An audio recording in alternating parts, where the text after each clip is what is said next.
Hey everybody, welcome to the Purpose People podcast. Today I've got Ollie Collard from Founded and Grounded. Great to have you. It's an absolute pleasure to be here, Daryl. It's like we're on the other side this time. I know. I feel a bit nervous on this side of the fence, obviously being the one normally asking the questions, but it's quite a nice full circle moment, obviously having you on the podcast back in season 1. And here we are today. So what season are you on now with Founded and Grounded as a podcast? So we're entering season 6 now. Oh, wow. We kind of go for quality. We're not, we don't make loads and loads of episodes. We kind of, when we're in season, we do it bi-weekly.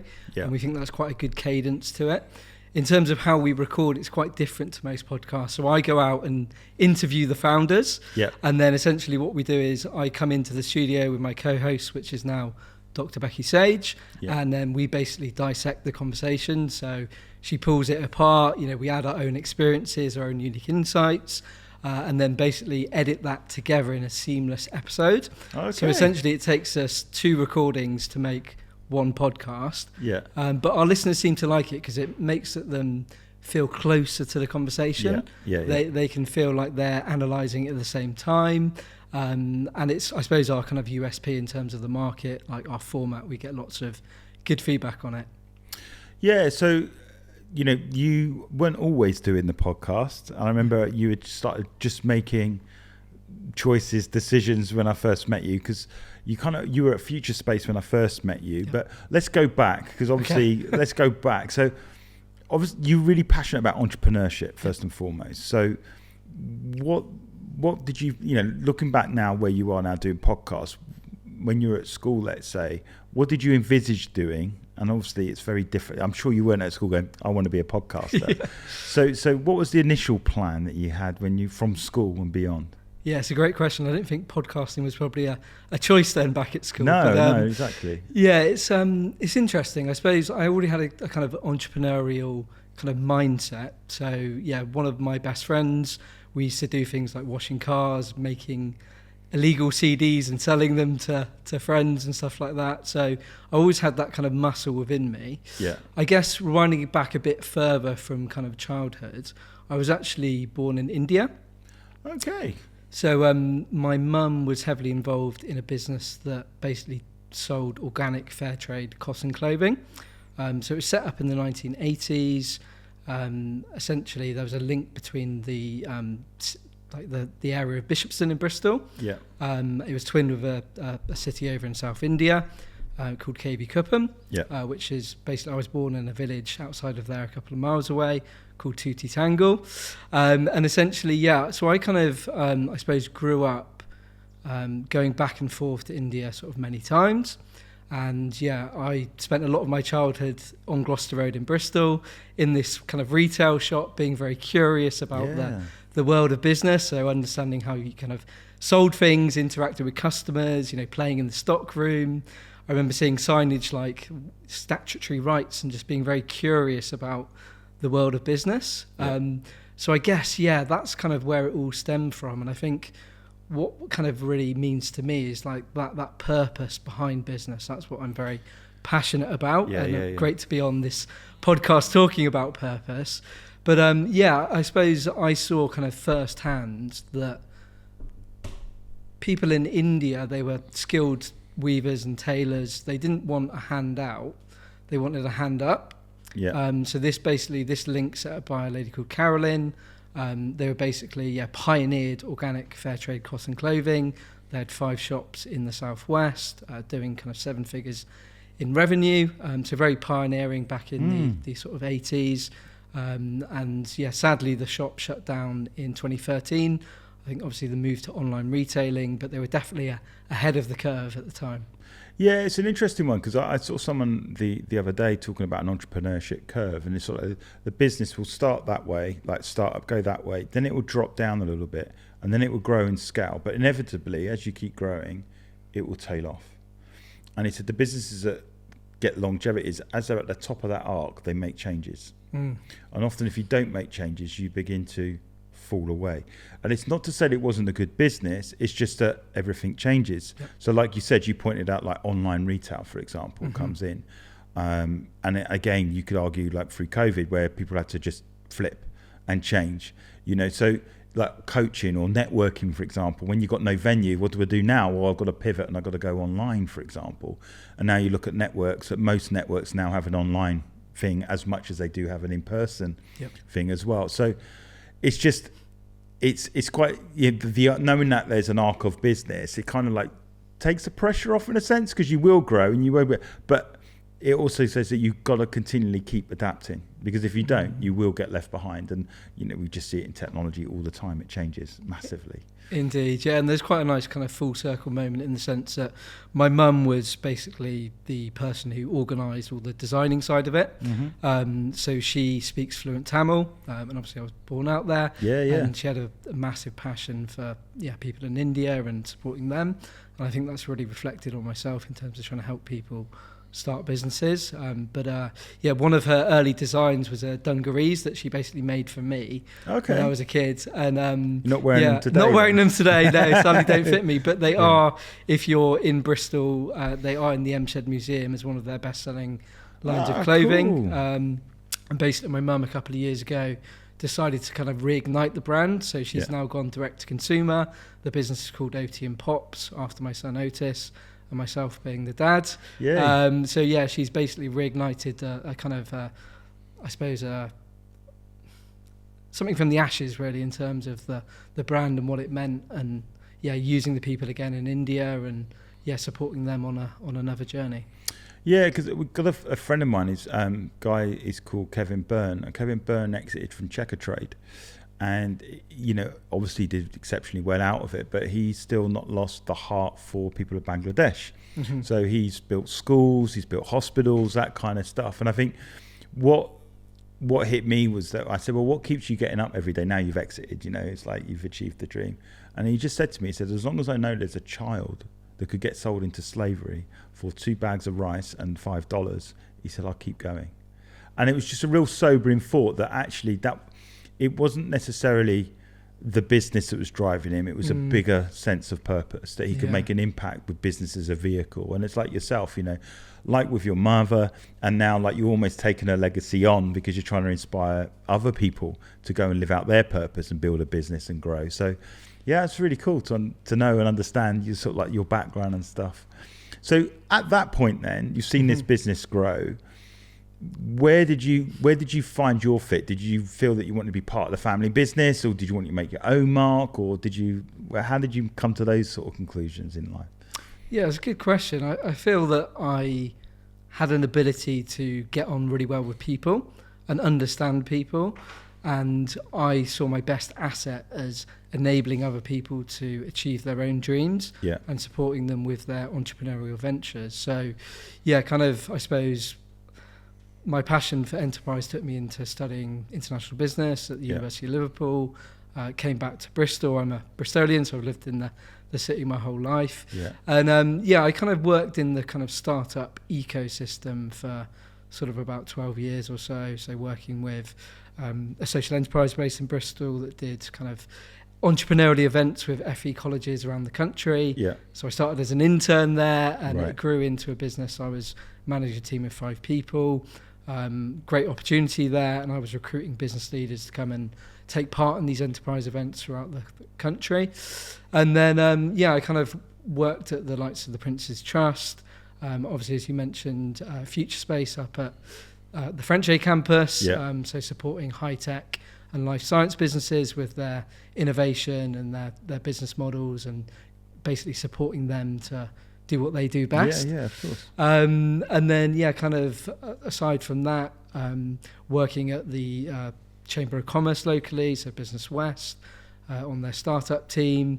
So I've always had, kind of just that passion for supporting entrepreneurs. But there came a point where I was like, although I've been immersed in the world of business, I hadn't run my own full-time business myself. So there was this like nagging kind of conflict in my own head. I was like, there was a point where I was like, well, I've got the theory, I've got the understanding, I can pass on that knowledge and advice, but actually, I can't have that empathy and that relation with entrepreneurs because I haven't done it for myself. So I suppose that was the point in 2018 where I set up Enterprise Orchard, So we essentially supported first-time founders to basically start and grow their businesses. And it was great. I mean, I just love that. It was what I was doing anyway. Yeah, but now I was doing it for real as my own business owner. So what I felt is that actually that passion and that knowledge just really came through in that relation with entrepreneurs. I feel that the startup ecosystem then was a bit broken because a lot of the support for entrepreneurs was delivered by lots of large organizations who, like myself, some of them didn't have any direct business experience per se, and a lot of it was kind of cookie cutter in its approach. Now I feel that every business is wildly different. It is, 100%. And I think that's the thing. It's like you can reach a lot of people very shallow, but then if you want to go deeper, you've got to know the different nuances. A retail business is very different from, a professional service business, for example. And I think, I often find that's sadly lacking. But like with yourself, if you're around so many different businesses on a regular basis, and obviously with the background that you have, you understand a lot more than most. So I do like it where people make that transition from, let's say, being involved in maybe a corporate or a company where it seems safe to then leap out and give it a go, and then you understand the sleepless nights and is that bill going to be paid, or did they get the email with the invoice in, and all that crazy stuff. And I think it does help. I mean, empathy is for me a superpower. And in order to get that empathy, you've got to be the one to take the risk. Because unless you take that risk, you're not going to understand. And I'm not saying that you have to, for instance, be a drug addict to understand addiction. Mm-hmm. What I'm saying is it really helps enlighten the journey that someone's on, so you can see where they're coming from. And I think sometimes people that don't have that healthy interest in entrepreneurship, they do it as a job, and then they come home at 5 o'clock and they switch off. And I think those people that do have that healthy interest in entrepreneurship, even though they're employed for a larger organization, will read about it. They'll listen to podcasts about it. It's more than just a job. And so I'm not dissing those people that work in those large organizations, but if you are, you need to live and breathe business. In a sense, you want to study, you want to know more. And for me, that's like what I found out with yourself. You got your own podcast while you were doing your own thing, and obviously the podcast is growing and continues to grow. It's a life thing. It's more than just the transactions. It's how can I empower people to live out their purpose. So it's cool. Really cool. So from your perspective, then you're doing this, you're doing that business, and then you when did the germs come from the podcast? Where did you go?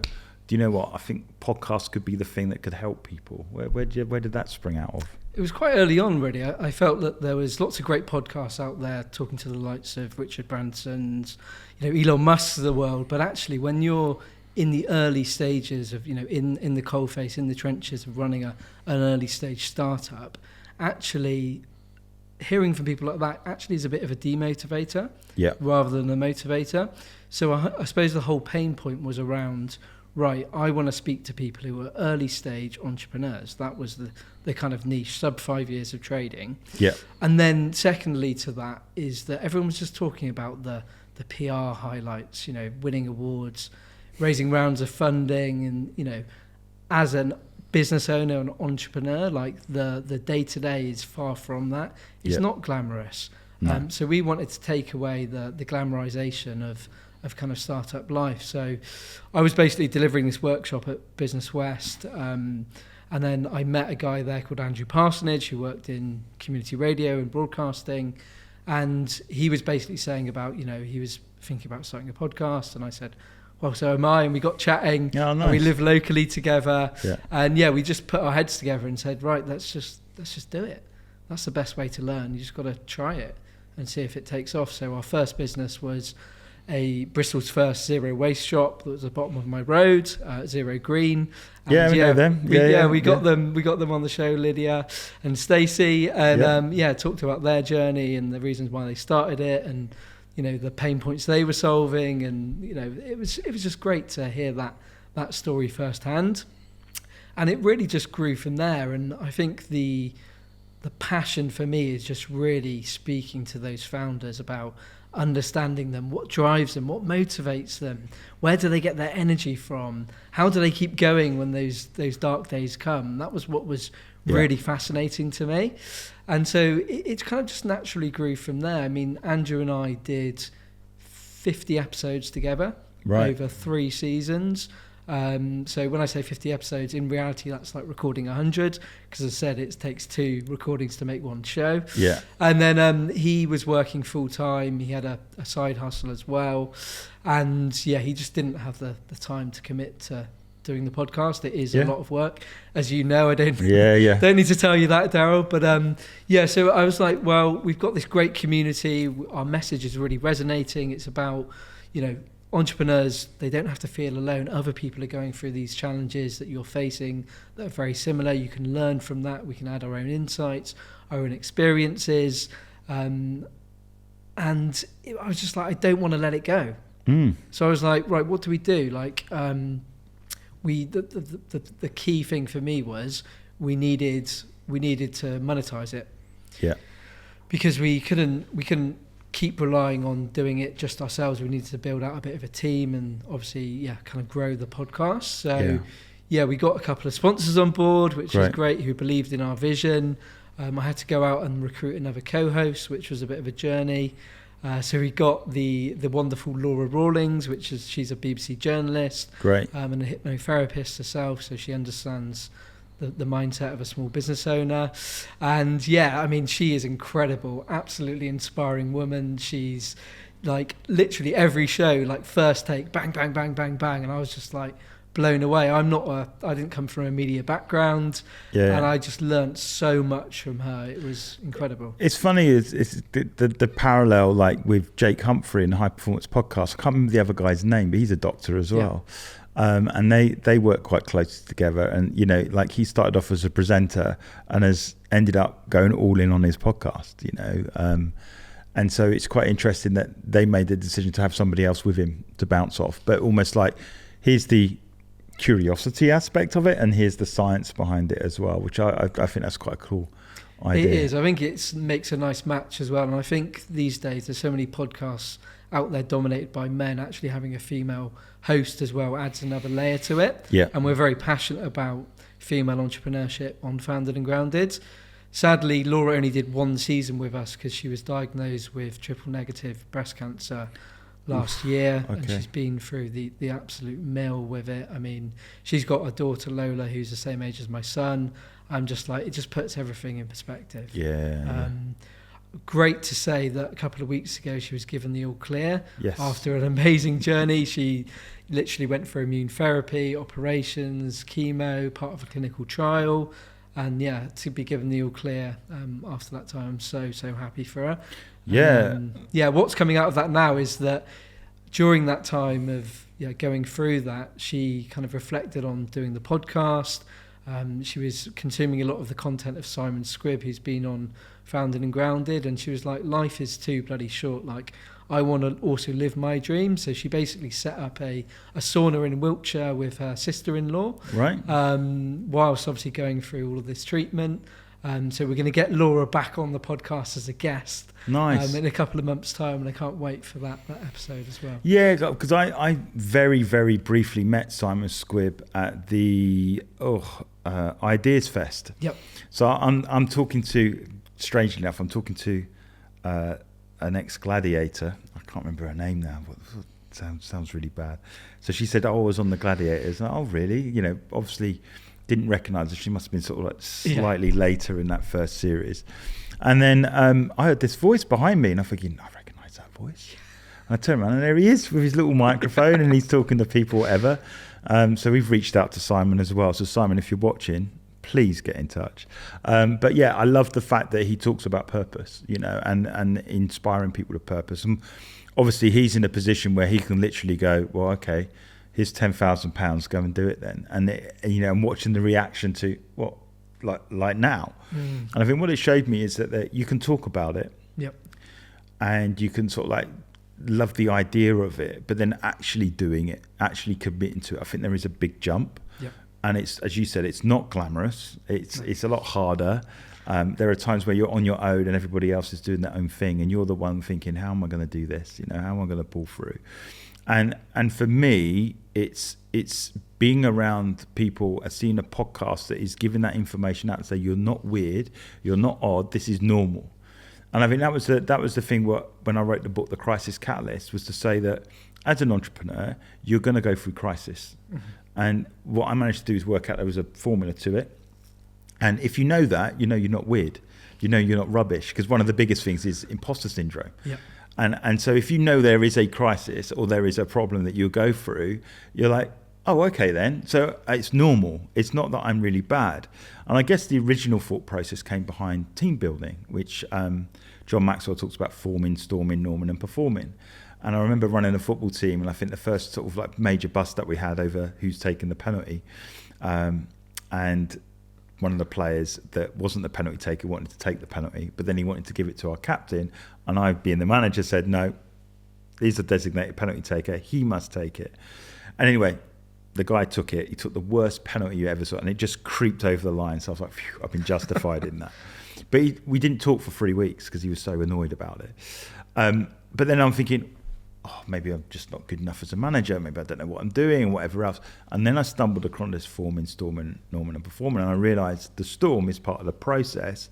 And we kept the club running for 5 years, had an amazing team. We were back on friendship terms and talking again. I changed my position from playing up front to centre back.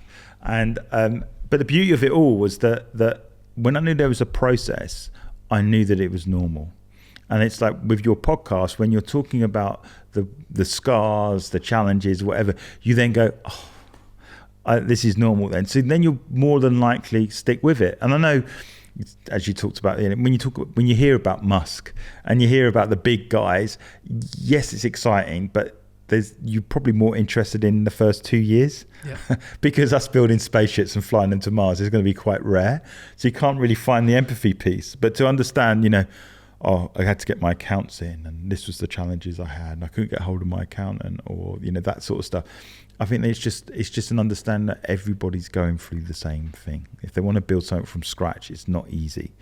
And I think that was the beauty of, for me, if I know patterns, if I know principles, is to try and share them as much as possible to help people get to their destination and ultimately enjoy that journey as well, rather than like, well, I'm only going to relax when I've made $1 million.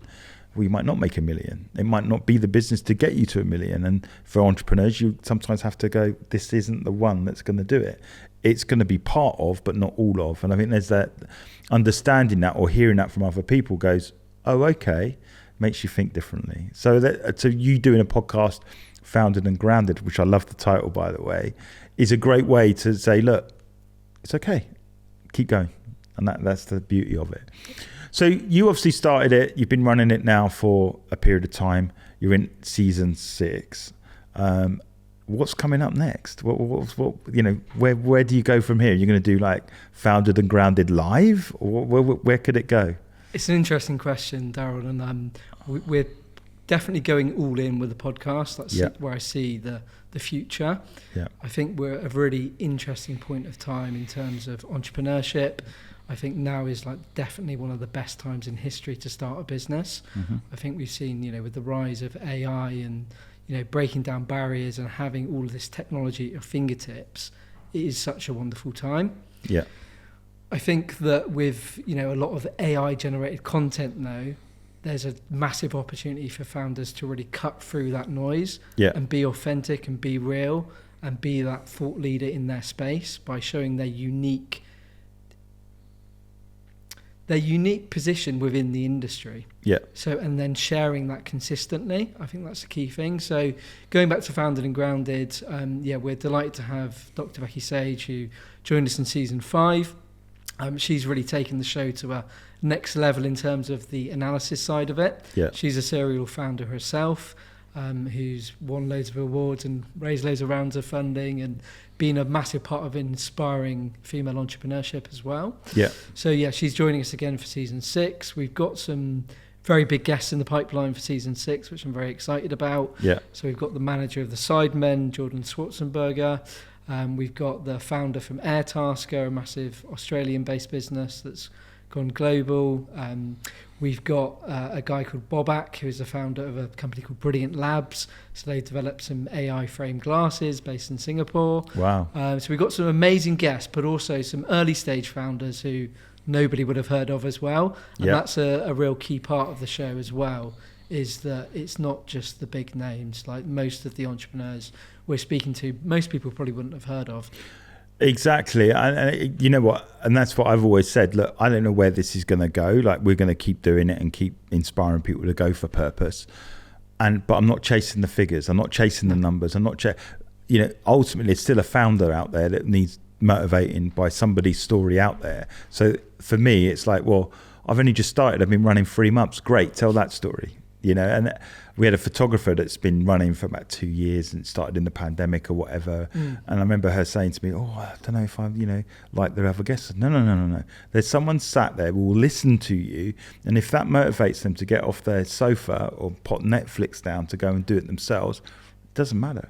They understand where you're coming from and they're going to go ahead and do it. So I love that. There's these big guests, but you're also going to get unknowns that no one's ever heard of. Exactly. And it's that inspiration around those stories. Like, you just got to go through it. There's no substitute for thinking of it. You've got to take the initiative, be bold, be brave, and go out and do it for yourself. Absolutely. That's ultimately the key. And what I love about entrepreneurship is that journey. Like you say, it might not be the first business that makes millions or, define success on your own terms. It's actually that journey of entrepreneurship and where it can lead you, and it's the best personal development growth that you could ever do in your entire life.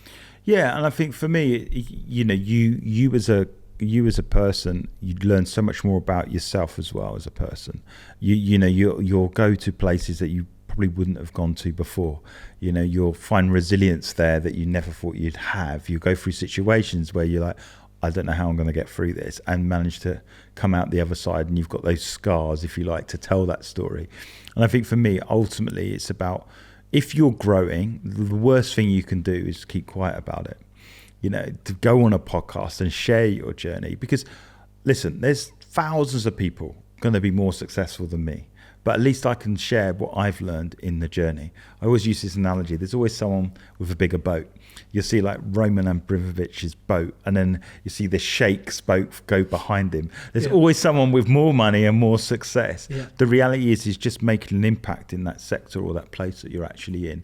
And if you inspire somebody else to go bigger and better than you, you might be a footnote in their history, but at least you were a footnote. At least you inspired someone. So I love the whole approach to what you're doing, and in terms of growing it and getting it out there. I mentioned live. Have you considered that? Yeah, so coming back to your question, there's a host of things that we do want to do. Yeah. So the first thing is that we're sort of transitioning into a kind of content agency. Okay. So the problem that we've seen is there's so many founders out there that have got amazing insights. They, are leaders at what they do, but they simply don't have the time or the in-house expertise to be able to share that consistently. Yeah. So we are basically working with B2B founders to help position themselves as thought leaders on LinkedIn. Yeah. So what we do is we go in and understand a person's business model. Now doing a lot of research on the podcast, like we've got a very novel way of doing that. Yeah. We've done that hundreds and hundreds of times. Through my consultancy, we've supported over 500 founders, raised over 7 million through the startup loan scheme. We've seen more business plans than I've read bedtime stories to my kids. So we kind of understand business models and how to position people at the expertise of what they're doing. So we take all of that knowledge, we understand their business, we go away, we basically curate sort of 50 to 60 questions around their business. We get them into our studio in Clifton. We then essentially do a recording session with them, and we get 26 short form videos, we get 52 LinkedIn posts, over 6 months to really position and cement their authority within the space. Yeah. So that's an area that the podcast is sort of taking another direction. Mm-hmm. Obviously, we've got the sponsorship, which is one revenue stream. Yeah. This is obviously another way, but we did definitely want to do live events as well. Yeah. I was speaking to a couple of Bristol-based businesses locally about where we could do that. So I was speaking to the founder, Jack Lander from Pizza Rover, and he was like, look, if you want to do something, just let me know and we can host people at Pizza Rover and have a pizza awesome. And do a podcast live. I think that the missing thing for me in the world of podcasting is there's a massive disconnect between our audience and connecting with them. Yeah. So I see live events as a great way of doing that. Yeah. Because it's not just your social media followers that are going to be your listeners at the end of the day. You need to bring those in-person events to really connect the two. So that is something in 2025 that we're going to massively start doing. No, it's great. And I think the other aspect is also the network that you build by the guests that you've had. Yep. You know, like our plans are, we'll be doing it probably next year now, but it's to bring everyone that's been on our podcast, includes you, Ollie, on the podcast, to get them in the room together. Correct. Because we've had some great people on the podcast. And I know that I can try and organically go, Ollie needs to speak to that person and this guy needs to speak to that, this girl needs... Just get you all in the room and you'll find something in common, because ultimately you all live in life on purpose, where then you don't know where that could go. And I think I'm a big believer in one conversation can change the life of somebody. And so by putting those people in those rooms and these conversations ultimately will change a life. You know, someone will sit there and go, you know what, actually, I'm going to do it. Yeah. What's the worst that can happen? You know, and I think that's ultimately what it is, because I feel that you can have a level of success and do what's expected without purpose, or you can find out the very thing that you were put on earth to do. And it's not follow your passion. Overused. Yeah, overused. It's more, you can be passionate about purpose. See, I'm passionate about football. I'm passionate about Liverpool Football Club.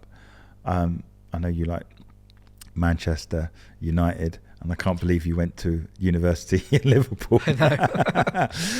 but the point of it is, I'm passionate about that, but I wasn't good enough to be a player. But what I'm passionate about is uncovering stories and telling stories and engage. And just by doing that through concepts and creative as an art director, to then becoming a creative director, to then owning an agency, to then turning into a podcast and helping other people tell stories, the unifying thing is I love stories. And so that's why I'm living life on purpose, because I love stories. I love telling them. I love engaging with them. I love finding out about more of them. I read them. I watch them. That's what compels me. And I think for you, it's like you said, you've grown up and you've had that passion to help other people. And ultimately, that's what you're doing with Founding and Grounded, is giving them a platform. And obviously the direction where you're going now, you're pushing even harder into that area, which is incredible. So with all the stories that you've heard, and I'm not saying the most impressive, or I'm not saying rank them out of 10, but what one's almost taken you by surprise the most? It's a really good question. I mean, we've had 85 episodes in total, over 100 founders so far, with lots more lined up.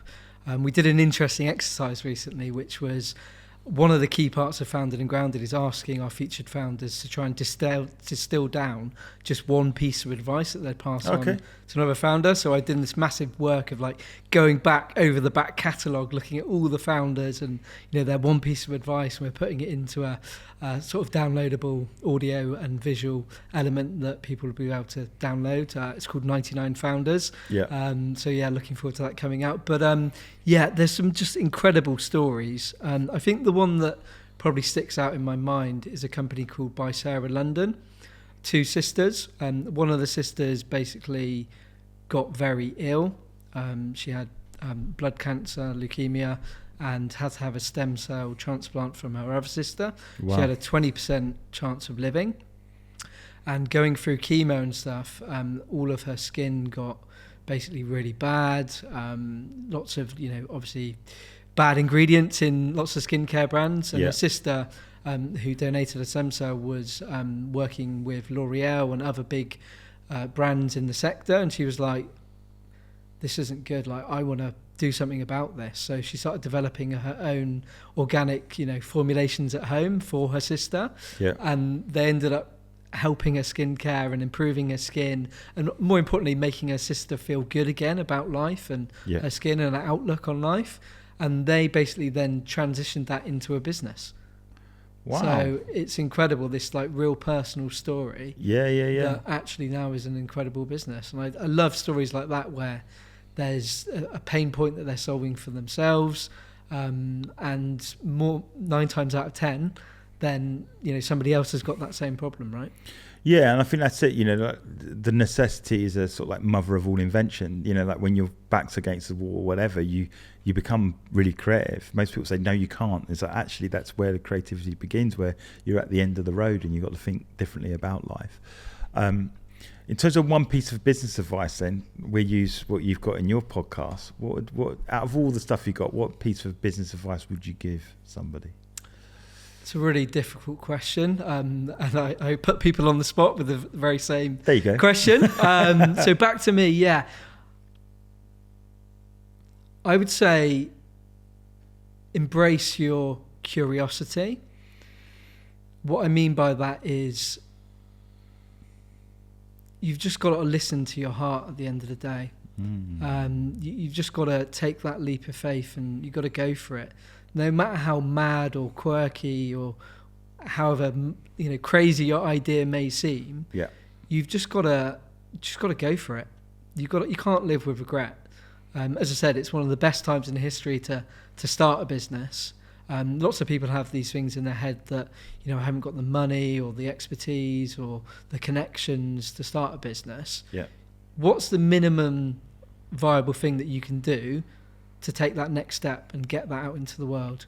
Because if you've got that problem, it's very likely that someone else has as well. So I think it's just about believing in yourself and being real. Like I am a big believer in like everyone is unique. Like everyone's got their unique skill set. Like in terms of me, like I'm very curious. I love asking questions. I love listening. I don't like talking so much, but yeah, it's just like, how do I tap into that? And that's what I found through the podcast. I don't come from a media background, as I say. Like I've just taken something that I've got a natural passion and purpose for, and turned that into a podcast and a following and a platform, as you say. So I think it's about just taking that first step and getting rid of that voice inside your head that tells you can't. Because anybody can. It's incredible, because you've said the phrases you've used is kind of what I've talked about for many years, is that mindset will only take you so far, but you have to go with heart set.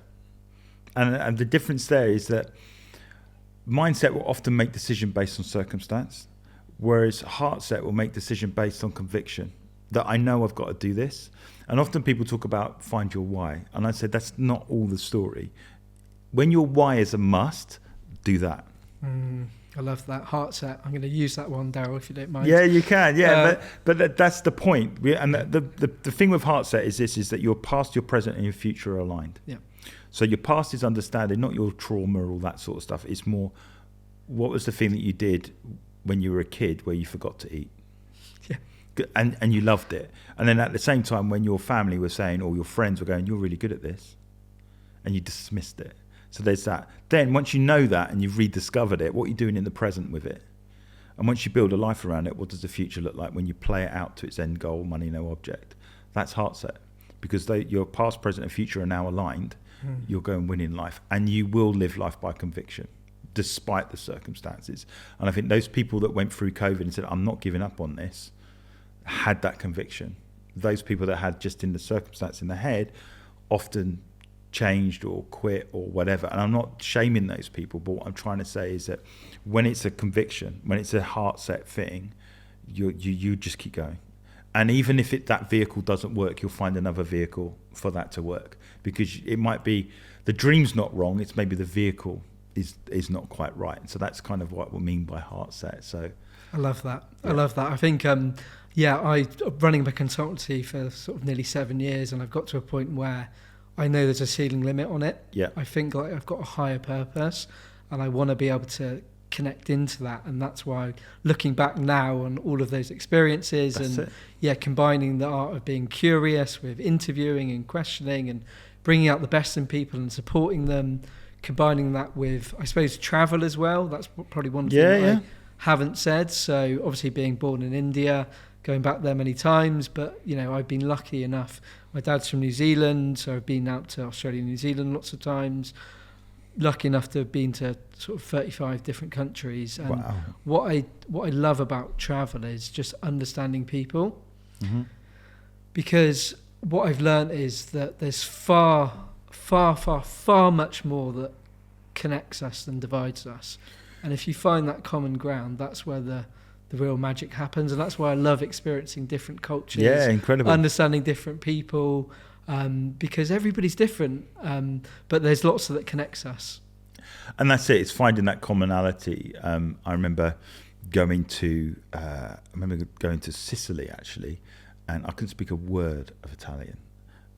But I ended up talking football, and by the end of it, we're playing football and we're getting on. And even just that visual language, just a nod or a look or a point or whatever, you've managed to somehow communicate.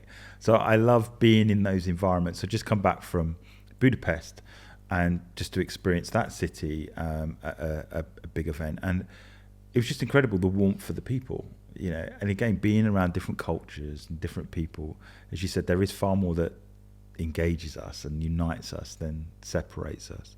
So lastly, I'll let you ask me a question, because you're a podcaster, right? So you can ask me a question, and then we'll see where it goes.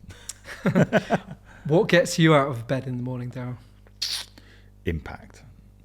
Is understanding that everything that I do is to inspire people to go after their dreams, to go after their purpose. And as long as I can have one conversation where someone says, thanks for that, I'm going to go and run with it, that's great.